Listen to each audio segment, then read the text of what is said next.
Hello students, कैसे हैं आप लोग। आज हम नया टॉपिक स्टार्ट कर रहे हैं, दैट इज़ मैट्रिक्स। काफ़ी इम्पोर्टेंट टॉपिक है। 2019 के जो एग्ज़ाम हुआ था जे एडवांस का, 6 से 7 क्वेश्चन इस टॉपिक से पूछे गए थे। इस टॉपिक के साथ प्रॉब्लम क्या है, आप लोगों को सिर्फ मैट्रिक्स से ही डायरेक्ट क्वेश्चन नहीं आता है, यहाँ पर वो मिक्स करता है परम्यूटेशन एंड कम्बिनेशन वाला टॉपिक। ठीक है, बाकी चैप्टर भी इस टॉपिक के साथ इजीली मिक्स किए जा सकते हैं। तो इस चैप्टर से जो क्वेश्चन आता है वो मिक्सिंग से आता है। तो स्टार्ट करते हैं। Matrix, a set of m n number, real और imaginary, arranged in the form of a rectangular array of m rows and n columns is called m n matrix. इस बात का मतलब क्या है ये आप समझिए। लेट्स अज्यूम आपके पास 30 नंबर्स हैं। 30 नंबर, आप 30 नंबर को कैसे अरेंज कर सकते हैं। 30 नंबर को अरेंज करने के डिफरेंट वेज हो सकते हैं। आपने क्या किया, 30 के 30 स्टूडेंट्स को आपने ऐसे करके बिठा दिया है, एक सिंगल रो में बिठा दिया है। या फिर आप बात करें तो आपने 30 के 30 स्टूडेंट्स को एक सिंगल कॉलम में भी आप बिठा सकते हैं। या आप क्या कर सकते हैं, 10 बच्चों की 2 रो बना सकते हैं, या 5 बच्चों की 6 रो बना सकते हैं। तो डिफरेंट वे आपके पास हो सकते हैं। डेटा को मैट्रिक्स फॉर्म में लिखने का बेनिफिट क्या है फिर। एक्चुअली अगर कोई, लेट्स अज्यूम कोई कंपनी है जिसके पास बहुत सारे एम्प्लॉयज़ हैं, उसने अपनी कंपनी का जो डेटा है वो मैट्रिक्स फॉर्म में स्टोर किया हुआ है। लेट्स अज्यूम उसके पास जो एम्प्लॉय है, उस एम्प्लॉय के मैं कुछ भी नाम कर लेता हूँ, राम श्याम करके कुछ उसके एम्प्लॉय हैं, राम श्याम सीता गीता XYZ करके उसके पास डिफरेंट एम्प्लॉयज़ हैं। उसके बाद हर एक एम्प्लॉयज़ की मैं बात करूं तो उनकी डिफरेंट सैलरी है, डेट ऑफ बर्थ भी उनकी डिफरेंट है, डेट ऑफ ज्वाइनिंग भी उनके अलग अलग है। उसके बाद सबका अलग अलग काम है। कोई वहाँ पर डेवलपर है किसी कंपनी में, या बैंक की बात करें तो सब लोग अलग अलग काम करते हैं। अगर कोई कंपनी का ओनर होगा तो उसको उनकी डेट ऑफ बर्थ से तो कोई लेना देना नहीं है। उसको डेटा को किसी सैलरी फॉर्म, उसको सिर्फ सैलरी पता करनी है सब एम्प्लॉयज़ की। तो वो क्या करेगा, कॉलम को सिलेक्ट कर लेगा, यानी फर्स्ट कॉलम में जो डेटा है वो उसके काम का डेटा है। तो डेटा को मैट्रिक्स फॉर्म में लिखने से डेटा को रेक्टिफाई करना बहुत ईजी हो जाता है। तो अब हम यहाँ पर बात कर रहे थे, जैसे हमारे पास MN नंबर है तो मैं उनको कैसे लिख सकता हूँ। मैंने उनको लिखा, एक मैट्रिक्स A को मैं लिखने का तरीका वो आप समझिए। मेरे पास यहाँ पर फर्स्ट एलिमेंट्स है A11। यहाँ पर मैं बात करूँ तो ये सेकंड कॉलम है, फर्स्ट रो है A12 मैंने लिखा। यहाँ पर फर्स्ट रो थर्ड कॉलम मेरे पास है। यहाँ पर मैं बात करूँ तो लास्ट में मेरे पास फर्स्ट रो है, और ये मेरे पास क्या है, N कॉलम है। सेकंड की मैं बात करूँ तो ये मेरे पास क्या लिखा हुआ है, second row first column, second row second column, second row third column, और हम लोग सेकंड रो और यहाँ पर थर्ड N कॉलम, ऐसे ही आपने लिखा। लास्ट की मैं बात करूं तो ये हमारे पास mth रो है, और first column, mth row second column, mth row third column, और लास्ट की मैं बात करूं तो ये mth रो nth कॉलम हमारे पास लिखा हुआ है। इस यहाँ पर मैं नंबर ऑफ रोज की बात करूं तो नंबर ऑफ रो कितनी लिखी हुई है आपके पास, नंबर ऑफ रोज आपके पास लिखी हुई है। अगर डेटा को मैं ऐसे पढ़ रहा हूँ तो इसको हम लोग रोज बोल रहे हैं, और डेटा को मैं अगर ऐसे पढ़ रहा हूँ तो मैं क्या बोल रहा हूँ, उसको कॉलम बोल रहा हूँ। तो नंबर ऑफ रोज हमारे पास यहाँ पर कितनी है, M। और नंबर ऑफ कॉलम की मैं बात करूँ तो नंबर ऑफ कॉलम हमारे पास लिखे हुए हैं, नंबर ऑफ कॉलम लिखे हुए N। तो अगर किसी मैट्रिक्स में नंबर ऑफ रोज M है, नंबर ऑफ कॉलम्स N है, तो टोटल नंबर ऑफ एलिमेंट्स जो होंगे, टोटल नंबर ऑफ एलिमेंट्स जो होंगे, that will be M cross N। क्या होंगे, MN total number of elements होंगे। यस, मैट्रिक्स के ऑर्डर की बात करें तो ऑर्डर क्या होता है, एक मैट्रिक्स का ऑर्डर ऑफ ए मैट्रिक्स हमारे पास होता है number of elements M cross N। बोलने का तरीका क्या है, पहले सबसे पहले अगर मैं एक मैट्रिक्स आपके सामने बनाता हूँ, एक मैट्रिक्स मैंने लिखी, A मैट्रिक्स मैंने लिखी 1 2 3 4 5 6।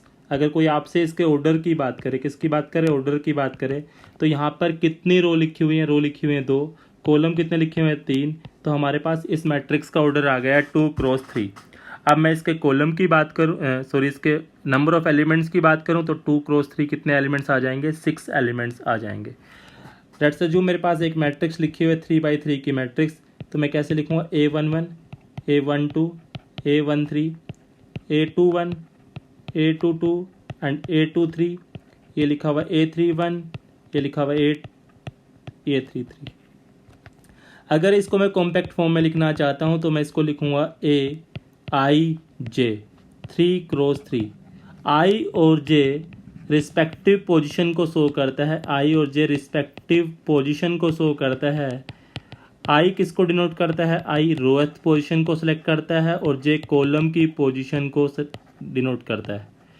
यस, यहाँ पर लिखा हुआ है 1 2 1 2 का मतलब I किसको डिनोट कर रहा है? फर्स्ट रो को, और J किसको डिनोट कर रहा है? सेकेंड कॉलम को डिनोट कर रहा है। तो अगर मैंने लिखा हुआ है AIJ 3/3 तो इसका मतलब हम लोगों को 3/3 की एक मैट्रिक्स बनानी है और जिसके एलिमेंट्स की पोजीशन क्या होगी? IJ।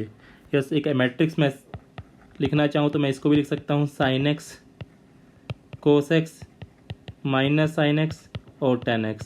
अगर इस मैट्रिक्स की मैं बात करूं तो ऑर्डर हमारे पास कितना लिखा हुआ है? 2x2 का ऑर्डर लिखा हुआ है। समझ गए क्या? आगे बढ़ते हैं हम लोग। पहला क्वेश्चन, फर्स्ट क्वेश्चन हमारे पास है construct A matrix of order 2x2 where A is equal to AIJ. Construct a matrix of order 2/2 where A is equal to AIJ and where AIJ is equal to I plus 2J divided by 2 I plus 2J का whole square. तो हम लोग start करते हैं। कौन से order की बनानी है? 2x2 ऑर्डर की बनानी है। तो हम लोग को ए मैट्रिक्स को कैसे लिखेंगे? A11 A12 A21 and A22, यही हमारी मैट्रिक्स आने वाली है। इस फर्स्ट की कंडीशन क्या है? जब मैं A11 निकाल रहा हूँ तो मुझे क्या पुट करना होगा? I को 1, J को भी 2 पुट किया का स्क्वायर डिवाइडेड बाई 2 आ जाएगा। A12 पुट करूँगा तो यहाँ 1 आएगा, यहाँ पर हो जाएगा 4 का स्क्वायर डिवाइड बाई 2। यहाँ पर कितना आ जाएगा? 2 प्लस 2 आ जाएगा का स्क्वायर डिवाइडेड बाई 2, और यहाँ पर आएगा 2 प्लस 4 का square divided by 2।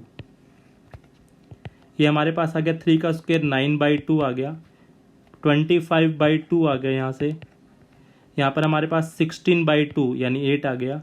36 divide by 2 कितना आ गया? 18 आ गया। तो हमारे पास मैट्रिक्स कंस्ट्रक्ट हो चुकी है। कितने ऑर्डर की बनानी थी? 2/2 ऑर्डर की बनानी थी, वो मैं बना चुका हूँ। आगे बढ़ते हैं। नेक्स्ट क्वेश्चन लिखा हुआ है construct A matrix of order 2x3 where A is equal to AIJ and AIJ equal to I minus J divided by I plus J। अब हम लोगों को कितने ऑर्डर की बनानी है? 2x3 ऑर्डर की बनानी है। तो पहले मैं मैट्रिक्स बना देता हूँ जिसके अंदर 2 रो आएँ, A11 A12 A13 A21 A22 and A23। Yes, इस मैट्रिक्स को देखिए आप ध्यान से, इसके 2 रो लिखी हुई हैं और 3 कॉलम लिखे हुए हैं। अब हम लोग मैट्रिक्स बनाते हैं। A is equal to condition क्या है? 1 1 रखेंगे तो 1 माइनस 1 कितना हो जाएगा? 0 हो जाएगा। 1 2 रखेंगे तो हमारे पास आएगा 1 माइनस 2 डिवाइडेड बाई 1 प्लस 2 आएगा। थर्ड वाले की मैं बात करूँ तो क्या आएगा? 1 माइनस 3 डिवाइड बाई 1 प्लस 3 आएगा। 2 1 की बात करूँ तो क्या आएगा? 2 माइनस 1 डिवाइड बाई 2 प्लस 1 आएगा। नेक्स्ट 2 माइनस 2 कितना हो जाएगा? 0 आ जाएगा। नेक्स्ट आएगा 2 माइनस 3 डिवाइड बाई 2 प्लस 3। तो मैट्रिक्स हमारे पास बनकर आ गई है 0। ये हमारे पास आ गया -1/3, ये -2/4, ये हमारे पास आ गया 1/3, ये 0। नेक्स्ट आ गया 1/5। तो एक मैट्रिक्स कंस्ट्रक्ट हो चुकी है, ऑर्डर जिसका कितना है? 2x3। क्लियर है सबको? आगे बढ़ते हैं। नेक्स्ट है अपने पास नंबर ऑफ मैट्रिक्स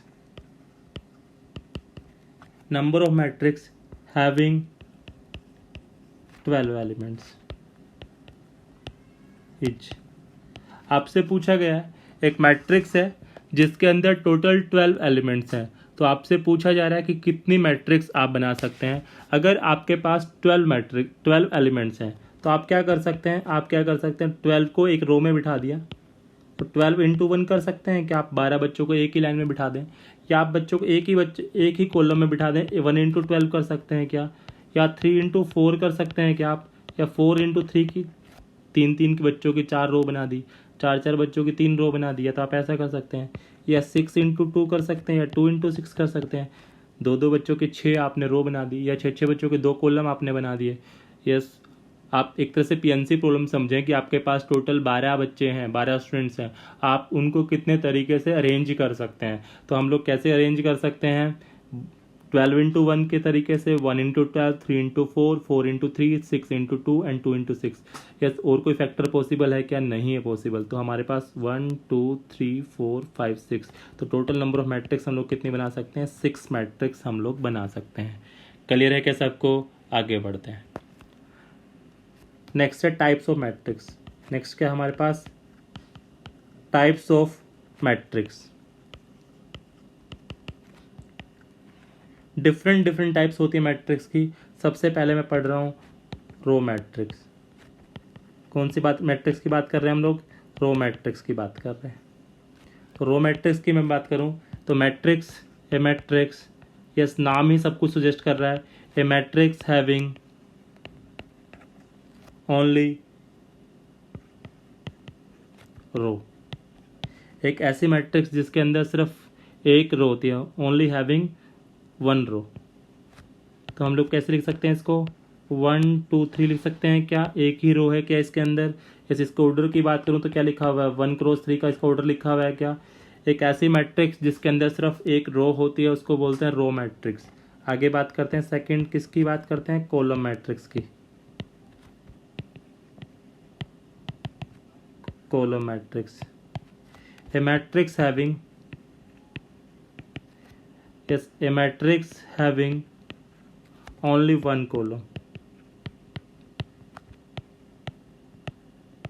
एक ऐसी मैट्रिक्स जिसके अंदर सिर्फ एक ही कॉलम होता है, उस मैट्रिक्स को क्या बोलते हैं, कॉलम मैट्रिक्स बोलते हैं। लिखने का तरीका 1 2 3 हम बोल सकते हैं क्या। ऐसे इसके ऑर्डर की बात करूँ तो 3 रो हैं इसके अंदर और एक कॉलम है, तो इस मैट्रिक्स को हम क्या बोल सकते हैं, कॉलम मैट्रिक्स बोल सकते हैं। समझ गए क्या सब लोग, आगे बढ़ते हैं। Next square matrix. Next matrix है हमारे पास square matrix. A matrix in which number of rows, a matrix in which number of rows is equal to the number of columns। एक ऐसी मैट्रिक्स जिसके अंदर नंबर ऑफ रोज किसके equal आ जाए, number of columns के इक्वल आ जाए। यानी मैं बात करूं तो m = क्या आ जाए, n आ जाए। उस मैट्रिक्स को हम लोग क्या बोलने वाले हैं, स्क्वायर मैट्रिक्स बोलने वाले हैं। जैसे मैं बात करूं तो 2 3 4 5 एक मेरे पास मैट्रिक्स लिखी हुई है जिसका ऑर्डर 2 × 2 है, इसको हम लोग स्क्वायर मैट्रिक्स बोल सकते हैं। जैसे एक मैट्रिक्स की 1 3 7 5 6 8 2 9 0। अगर इस मैट्रिक्स की मैं बात करूँ तो इसका ऑर्डर क्या लिखा हुआ है, 3 × 3 लिखा हुआ है, तो इस मैट्रिक्स को हम लोग क्या बोल सकते हैं, स्क्वायर मैट्रिक्स बोल सकते हैं।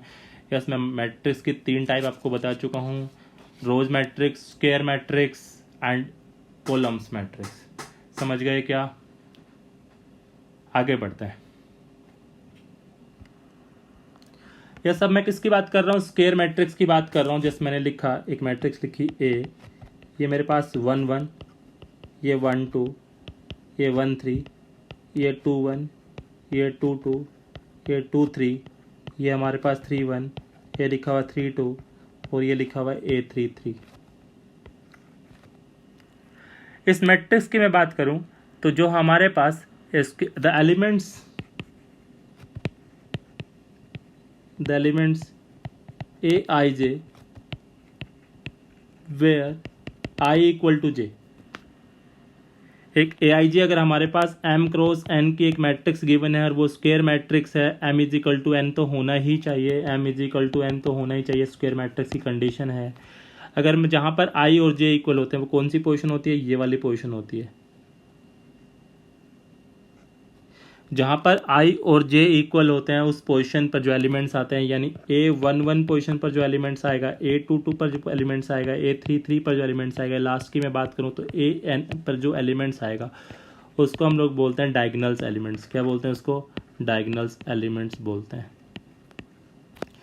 यस, वैसे स्क्वायर की बात करें तो दो डायगोनल्स होते हैं, ठीक है जी। अगर हमारे पास ये स्क्वायर लिखा हुआ है तो दो डायगोनल्स होने वाले, एक तो ये वाला स्क्वायर और एक ये वाला स्क्वायर।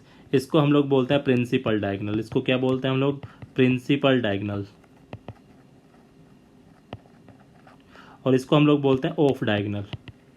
तो पूरे जो मैट्रिक्स की मैं बात करूंगा तो मैं ऑफ डायगोनल की कभी बात नहीं करूंगा। ऑफ डायगोनल से हम लोगों को कोई लेना देना नहीं है, सिर्फ हम लोगों को यहाँ पूरे मैट्रिक्स में प्रिंसिपल डायगोनल का ही लेना देना है। तो प्रिंसिपल डायगोनल कौन से होते हैं? जहाँ पर i और j वाली पोजीशन जो होती हैं दोनों इक्वल होती हैं। A11, A22, A33 पर जो एलिमेंट्स आते हैं उनको हम लोग क्या बोलते हैं? प्रिंसिपल डायगोनल्स बोलते हैं। क्लियर है क्या सबको? लीडिंग डायगोनल्स भी इनको बोल देते हैं हम लोग। क्या बोल देते हैं इनको? लीडिंग डायगोनल्स भी बोल देते हैं। प्रिंसिपल डायगोनल्स भी बोल देते हैं, लीडिंग डायगोनल्स भी बोल देते हैं। यहीं पर हम लोग बात कर लेते हैं ट्रेस ऑफ ए मैट्रिक्स की। किसकी बात कर लेते हैं? ट्रेस ऑफ ए मैट्रिक्स क्या होती है? Trace of A matrix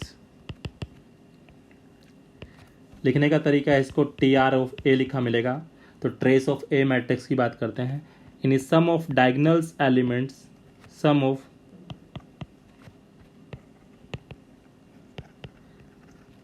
diagonal elements of a matrix is called trace of a matrix.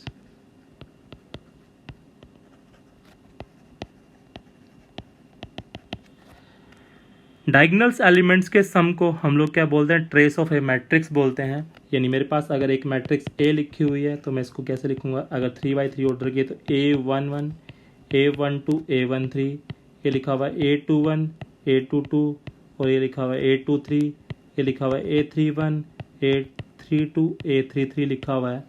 यहाँ पर डायगोनल्स एलिमेंट्स कौन से पर मेरे पास आ रहे हैं? A11, A22 और A33 को मैं क्या बोल रहा हूँ? ट्रेस ऑफ ए बोल रहा हूँ। ठीक है जी। या आप ऐसा बोल सकते हैं, अगर आपके पास n ऑर्डर की है तो आप इसको लिख सकते हैं कि i की वैल्यू 1 से लेकर n तक हमारे पास जाने वाली है, और ai की मैं बात कर रहा हूँ। सबसे पहले तो यहाँ पर जो ट्रेस हम लोग निकालेंगे वो स्क्वायर मैट्रिक्स में ही निकालेंगे। तो i और nn की जो पोजीशन होगी वो यहाँ पर लास्ट में जाके सेम हो जाएगी। जहाँ पर 1 1 2 2 3 3 जो एलिमेंट्स होंगे उन सब के सम को हम लोग यहाँ पर क्या बोलने वाले हैं? ट्रेस बोलने वाले हैं। क्लियर है क्या सबको? आगे बढ़ते हैं next.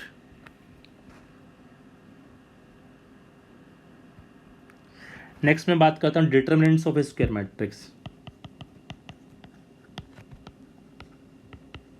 Determinant of A square matrix के डिटर्मिनेंट्स की मैं बात कर रहा था। Determinant of A square matrix की मैं बात कर रहा था। तो लेट्स अज्यूम हमारे पास एक लिखी हुई matrix ABCD, only square matrix का डिटरमिनेंट एग्जिस्ट करता है। अगर आपसे कोई इसके मैट्रिक्स के स्क्वायर मैट्रिक्स ABCD दी हुए इसके डिटरमिनेंट्स की वैल्यू पूछे तो आपको करना क्या है? आपको करनी है क्रॉस मल्टीप्लाई और माइनस कर देना। क्या आ जाएगा आपके पास? AD minus BC। क्या आ जाएगा? AD minus. अगर आपसे कोई डिटरमिनेंट्स ऑफ ए की वैल्यू पूछे तो आपका आंसर क्या आने वाला है? AD minus BC। Let's assume हम लोगों को गिवन है 3 4 5 6। तो आपके पूछे डिटरमिनेंट्स ऑफ ए की वैल्यू तो आपके पास कितना आने वाला है? 18 माइनस 20। तो डिटरमिनेंट्स ऑफ ए की वैल्यू कितनी आने वाली है आपके पास? -2। समझ गए कि आप? इस बेसिक है, अभी क्वेश्चन इस पर नहीं आएंगे। क्वेश्चन डिटरमिनेंट्स का एक कंप्लीट चैप्टर है, वहाँ पर हम लोग इसको डिस्कस करने वाले हैं। जस्ट कहीं रिक्वायरमेंट आ गई तो आप बस समझ लीजिए। ये मैंने 2x2 के ऑर्डर की बात करी है, मैं 3x3 के ऑर्डर की बात कर लेता हूँ। अगर मेरे पास डिटरमिनेंट्स ऑफ ए लिखा हुआ है और मेरे पास लिखा हुआ है ABC DEFGHI, एक मेरे पास 3x3 की मैट्रिक्स लिखी हुई है और मैं इसका डिटरमिनेंट्स निकालना चाहता हूँ। तो इसके डिटरमिनेंट्स निकालने का जो तरीका अभी यही, हम लोग प्रॉपर्टी यहाँ नहीं बता रहा हूँ। आपको स्टार्ट करना है ए के साथ। किसके साथ स्टार्ट करना है? ए के साथ। ए जिस रो में पढ़ता है, जिस कॉलम में पढ़ता है उसको छोड़ दीजिए और बाकी की कर दीजिए मल्टीप्लाई। तो क्या हो जाएगा? EI minus HF। ये सी प्लस माइनस कैसे आएगा मैं डिटर्मिनेंट्स में बताऊंगा आपको, ठीक है। जस्ट अभी आप स्टार्ट कैसे करना है, ए से स्टार्ट करना है, फिर plus minus plus alternate sign के साथ जाना है, यहाँ पर आएगा माइनस बी।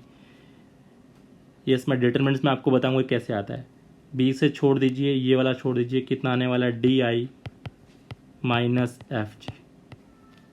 फिर प्लस सी लिखिए, ये कैंसिल, कितना आने वाला डी एच माइनस ई जी। तो ये आपके पास किसकी आने वाली डिटर्मिनेंट्स ऑफ ए की वैल्यू आने वाली है। मैं एक एग्जांपल लेकर क्लियर कर रहा हूँ आपको, नोट कर लीजिए आप।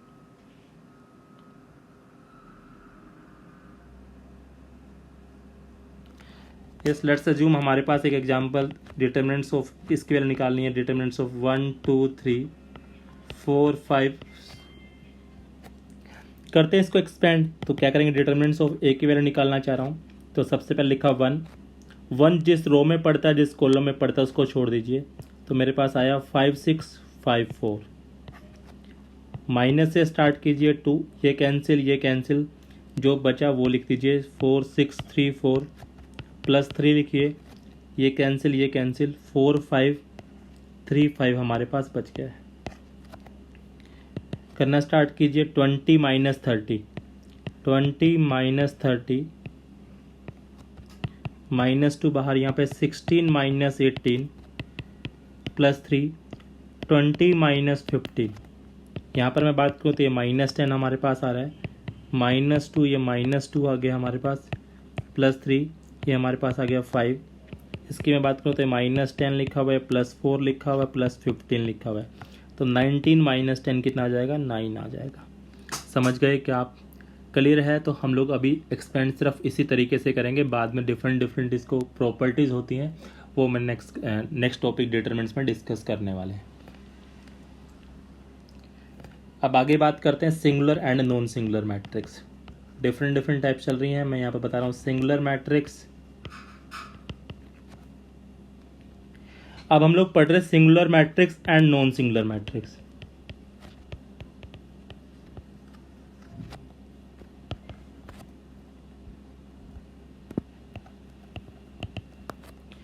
सबसे पहले बात कर लेते हैं सिंगुलर मैट्रिक्स की। अगर डिटर्मिनेंट्स ऑफ, आपने जो भी डिटर्मिनेंट्स एक्सपेंड किया था, अगर किसी मैट्रिक्स का डिटर्मिनेंट्स की वैल्यू 0 आ रही है तो उस मैट्रिक्स को हम लोग बोलते हैं सिंगुलर मैट्रिक्स। और अगर किसी मैट्रिक्स के डिटर्मिनेंट्स की वैल्यू 0 नहीं है तो उस मैट्रिक्स को हम लोग बोलते हैं नॉन सिंगुलर मैट्रिक्स।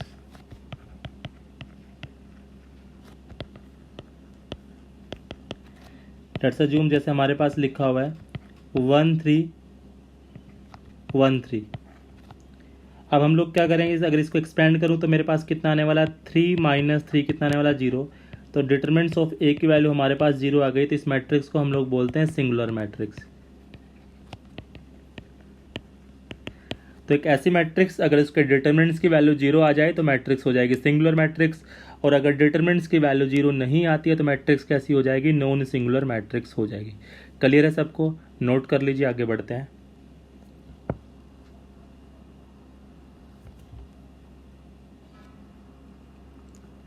नेक्स्ट जो टाइप है that is diagonal matrix.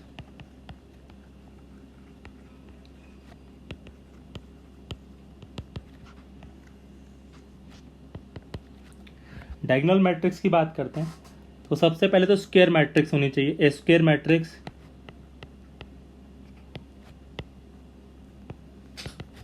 A is equal to a I j. एक स्क्वायर मैट्रिक्स लिखी हुई है ए आई जे जिसका ऑर्डर n क्रॉस n है, number of rows equal to number of column तो होनी चाहिए क्योंकि स्क्वायर मैट्रिक्स की मैं बात कर रहा हूँ। It's called diagonal matrix, it's called diagonal matrix if all the elements except the diagonal elements are 0।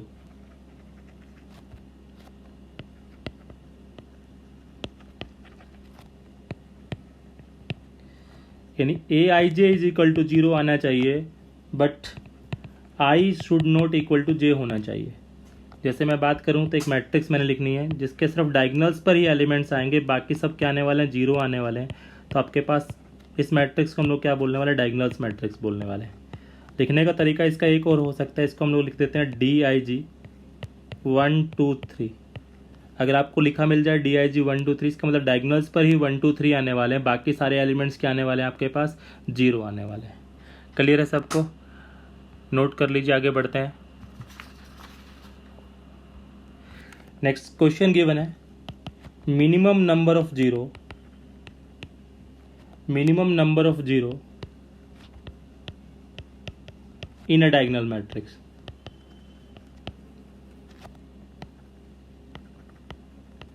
Question क्या पूछा गया है कि एक डायगोनल मैट्रिक्स में मिनिमम नंबर ऑफ जीरो कितनी हो सकती है।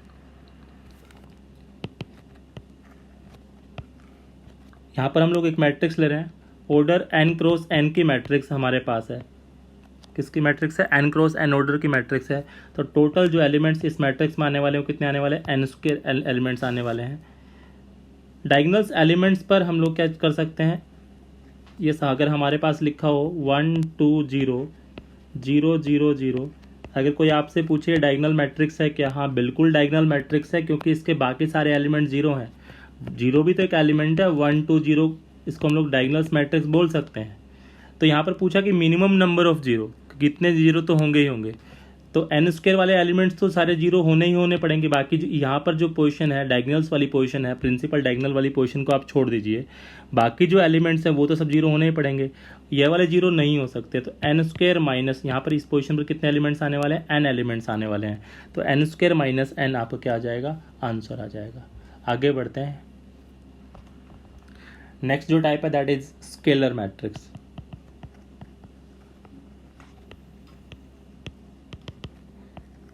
स्केलर मैट्रिक्स की बात करें, ये भी स्केलर मैट्रिक्स की ही टाइप्स है कि सारे एलिमेंट्स क्या आने चाहिए? जीरो आने चाहिए।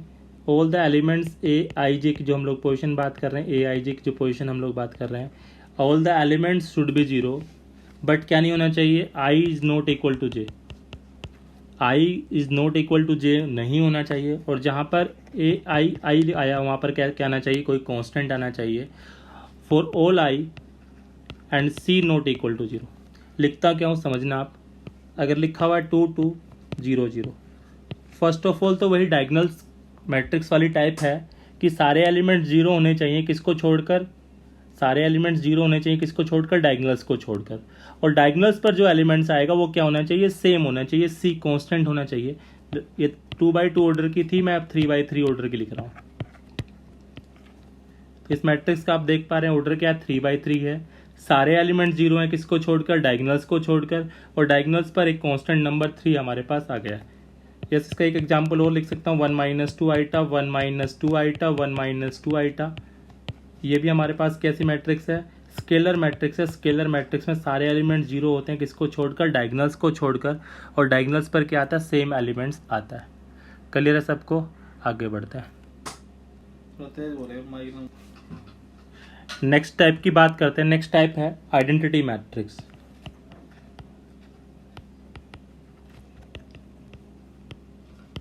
इसको हम लोग यूनिट मैट्रिक्स भी बोलते हैं।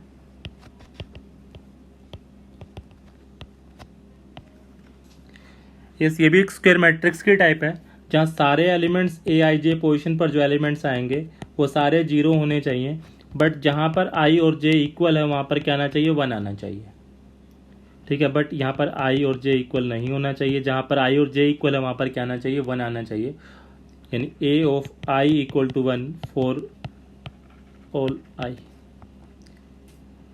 अगर I2 लिखा हुआ है इसका मतलब ऑर्डर 2x2 की मैट्रिक्स है, तो इसको लिख सकते हैं 1 0 1। और अगर ऑर्डर 3 है तो I3 लिखते हैं उसको। लिखने का तरीका 1 0 0 1 0 0 1। सारे एलिमेंट्स 1 आए हैं, सिर्फ किसको छोड़कर? डायगोनल्स पोजीशन को छोड़कर। और डायगोनल्स पर क्या आना चाहिए? 1 आना चाहिए। उसको हम लोग बोलते हैं यूनिट मैट्रिक्स या आइडेंटिटी मैट्रिक्स। अगर I2 लिखा हुआ है तो 2x2 ऑर्डर की है, और I3 लिखा हुआ है तो 3x3 की ऑर्डर की मैट्रिक्स है। नेक्स्ट जो टाइप है दैट इज नल मैट्रिक्स। इसको हम लोग जीरो मैट्रिक्स भी बोलते हैं। ठीक है जी, नाम ही सब कुछ बता रहा है। नल मैट्रिक्स या जीरो मैट्रिक्स एक ऐसी मैट्रिक्स जिसके सारे एलिमेंट्स क्या आने वाले हैं? जीरो आने वाले हैं, उसको हम बोलते हैं जीरो मैट्रिक्स। 2x2 ऑर्डर की भी हो सकती है, 3x3 ऑर्डर की भी हो सकती है।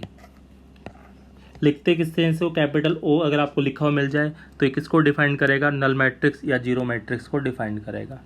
क्लियर है सबको, आगे बढ़ते हैं। नेक्स्ट है horizontal matrix. Horizontal matrix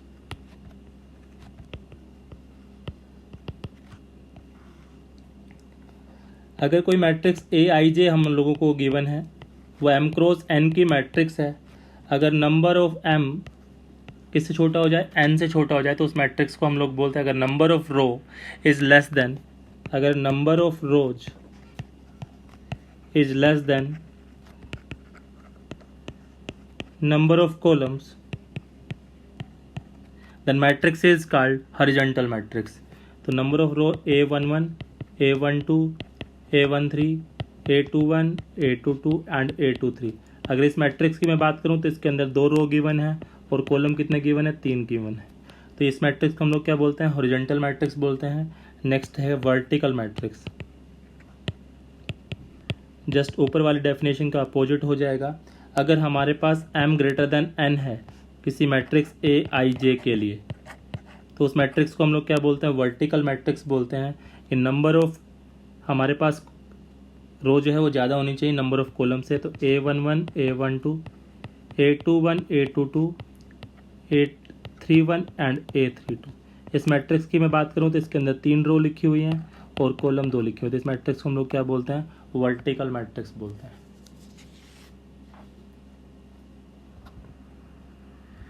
next type है हमारे पास triangular matrix.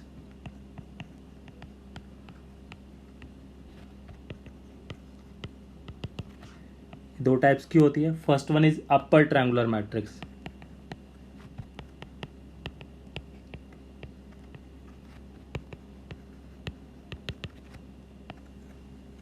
Upper triangular matrix क्या होती है, ए आई जे पोजिशन पर जो एलिमेंट्स होते हैं वो सारे सारे जीरो होते हैं। कब, जब आई ग्रेटर देन जे लिखा हो। क्या लिखा हो, जब आई ग्रेटर देन जे लिखा हो, वहाँ पर हमारे पास जो एलिमेंट्स आएंगे वो क्या होंगे, जीरो होंगे। यस, हम लोगों ने लिख दिया 3x3 की मैट्रिक्स लिख दी है। हमने बोला कि ए आई जी पर पोजिशन पर वहाँ पर जीरो आएंगे जहाँ पर आई क्या है, ग्रेटर देन जीरो, आई ग्रेटर देन जे है। तो आई ग्रेटर देन जे की मैं बात करूँ तो सिर्फ ये वाली पोजिशन है, ये वाली पोजिशन है और ये वाली पोजिशन है। तो यहाँ पर हमारे पास क्या आने वाले हैं, जीरो आने वाले हैं। बाकी सब पे क्या आने वाला है, एलिमेंट्स मैं लिख सकता हूँ 1 2 3 4 5 6। यहाँ पर जीरो आएगा, यहाँ पर जीरो आएगा, यहाँ पर जीरो आएगा। तो इस मैट्रिक्स को हम बोलते हैं अपर ट्रायंगुलर मैट्रिक्स, यानी डायगोनल पोजीशन के ऊपर जो एलिमेंट्स आने चाहिए और नीचे एलिमेंट्स जीरो आने चाहिए, तो उस मैट्रिक्स को हम लोग बोलते हैं अपर ट्रायंगुलर मैट्रिक्स। और यहीं पर हम लोग बता देता हूँ lower triangular matrix. Lower triangular matrix यानी ए आई जे पोजिशन पर जीरो आएगा। कब, जब आई क्या होगा, लेस देन जे होगा। आई लेस देन जे में क्या मतलब हमारे पास क्या आने वाले हैं, अब एलिमेंट्स की मैं बात करूँ तो क्या बन के आने वाला है, 1 2 3 4 5 6। यहाँ पर जीरो, यहाँ पर जीरो और यहाँ पर जीरो आने वाला है। तो ये हमारे पास कौन सी है, लोअर ट्रायंगुलर मैट्रिक्स, और ये हमारे पास कौन सी है, अपर ट्रायंगुलर मैट्रिक्स। यस, अब यहाँ पर जीरो हो सकता है क्या, हाँ बिल्कुल जीरो हो सकता है, क्योंकि जीरो भी क्या एक एलिमेंट्स है, ठीक है। बट हम लोगों को डायगोनल से जो नीचे वाले एलिमेंट्स है, अपर ट्रायंगुलर में नीचे जीरो आने चाहिए, ऊपर एलिमेंट्स आने चाहिए, और लोअर ट्रायंगुलर मैट्रिक्स में नीचे एलिमेंट्स आने चाहिए और ऊपर क्या आने चाहिए, जीरो आने चाहिए। कुछ बुक्स में आपको स्ट्रिक्टली अपर ट्रायंगुलर और स्ट्रिक्टली लोअर ट्रायंगल भी मिल सकता है। तो स्ट्रिक्टली अपर ट्रायंगुलर में क्या होता है, ये डायगोनल जो एलिमेंट्स है वो जीरो नहीं हो सकते। यस, इसी के बेस पे एक मैं क्वेश्चन आपको दे रहा हूँ। क्वेश्चन है find the minimum number of, find the minimum number of zero in upper, या कुछ भी बोल सकता है, अपर बोल सकता है या लोअर बोल सकता है।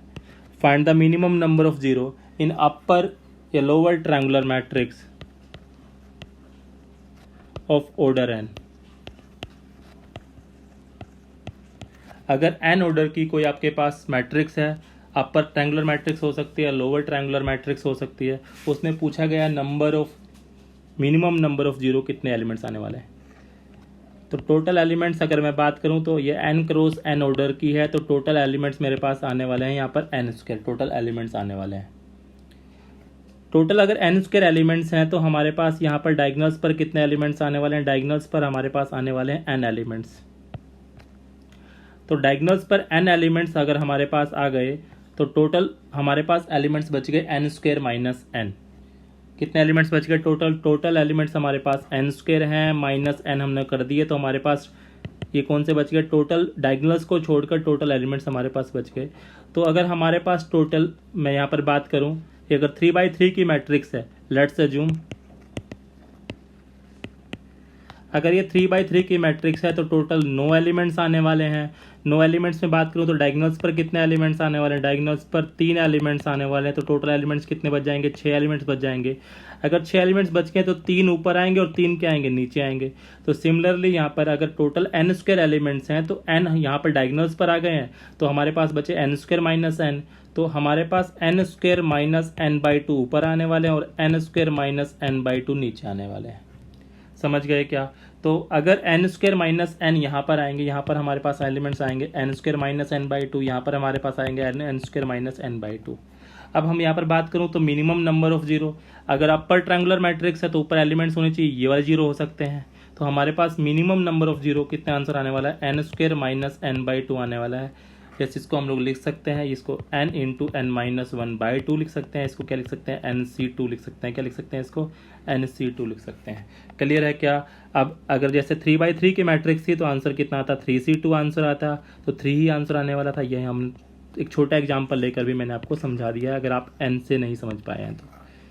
क्लियर है सबको? नेक्स्ट क्लास में हम लोग स्टार्ट करेंगे इक्वलिटी ऑफ टू मैट्रिक्स।